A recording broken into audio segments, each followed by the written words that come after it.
فالصوم أوشك يبتدي رمضان يا ضيف الورى قد زرتنا في الموعد. Il y a deux types de bienfaits. Il y a deux types de bienfaits. Il y a le fait d'apporter le bien à quelqu'un.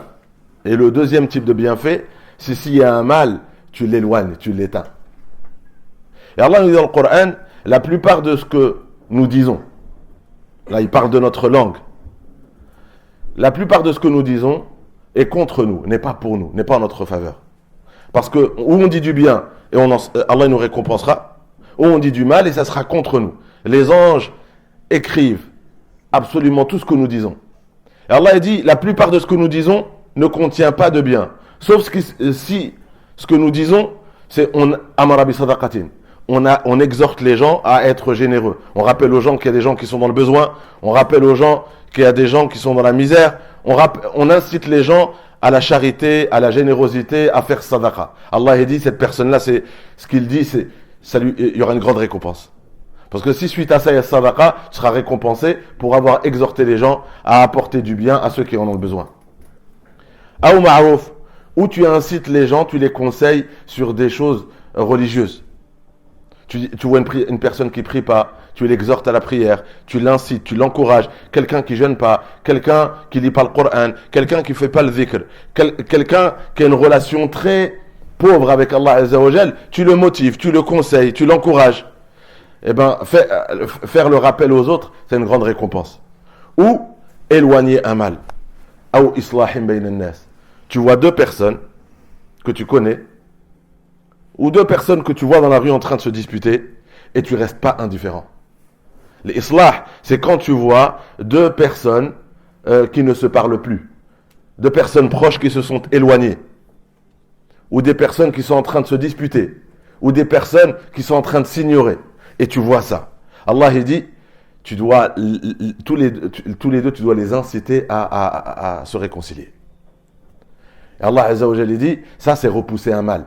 Parce que c'est un grand mal. Les cœurs, quand ils sont éloignés, c'est un grand mal. Et toi, tu dois repousser ce mal. Tu ne dois pas laisser tout le monde, un par un, les couples divorcés, les frères se quereller, et que tout le monde, suite à des litiges, à des problèmes, les gens, ils se parlent plus, ils se rencontrent plus, ils ne se croisent plus.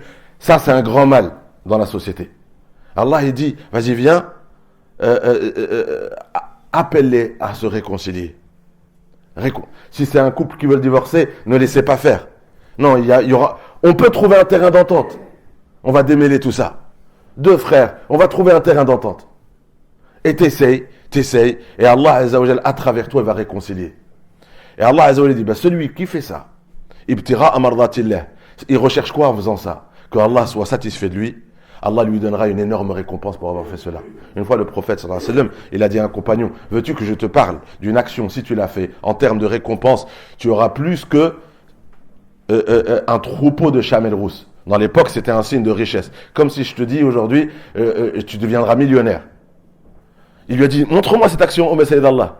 Il a dit, quand tu vois deux personnes qui ne se parlent plus, qui se disputent, où il y a de la rancune dans leur cœur, tu viens et tu guéris leur cœur. Tu dis, vas-y, pardonne-lui, sois indulgent, c'est pas grave.